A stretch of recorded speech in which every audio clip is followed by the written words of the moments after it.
The Labor Department reports nearly 1.5 million people filed for unemployment benefits last week.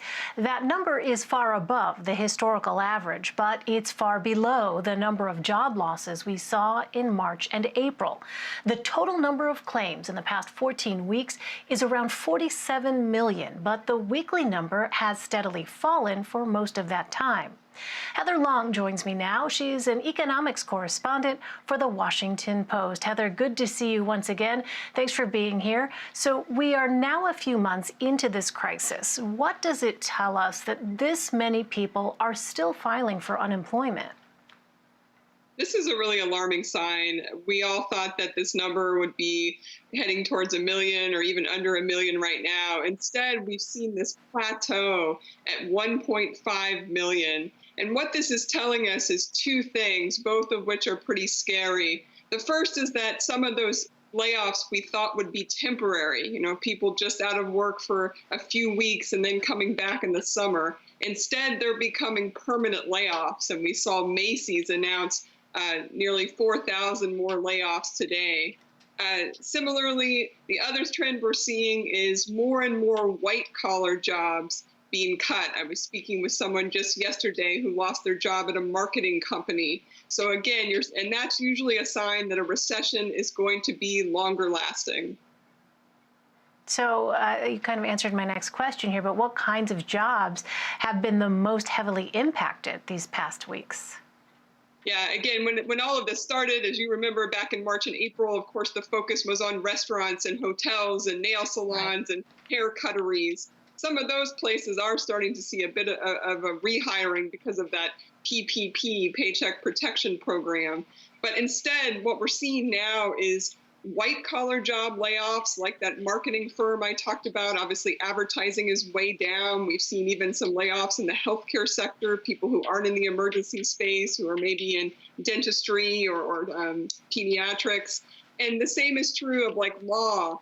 And so, again, you usually don't see that unless the white-collar layoffs like that, unless a recession is going to be very long and very deep. The other one that everyone is watching is government layoff. There's been a lot of concern. Cities and states are just begging the federal government right now for some aid. They need to balance their budgets. July 1st is the end of the fiscal year for a lot of states and cities. And they're saying, look, we're going to have to lay off teachers. We're going to have to lay off fire people, emergency crews, if we don't get a cash injection. Just so many shockwaves from this. So the extra $600 federal unemployment benefit is ending in just over a month. What is the potential impact of that? It's huge.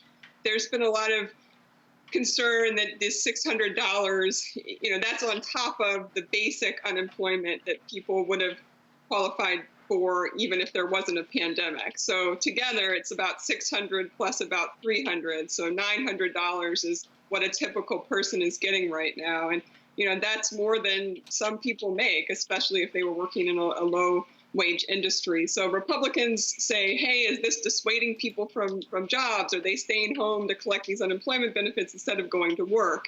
On the flip side, though, we've all seen those bread lines. We've seen people lining up at food banks. We've seen some really sad sights out of Oklahoma just in the last 24 hours with hundreds of people lining up outside the unemployment office because they still can't get any money, let alone the $600. They can't get any money because the systems are still being so slow to process this.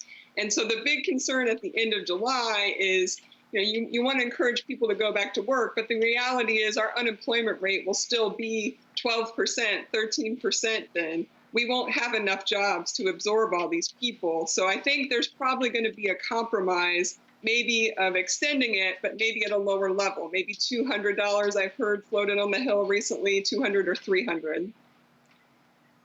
So in our final minute here, Heather, is it clear yet what the economic recovery will look like, and what's the estimated timeline for that recovery?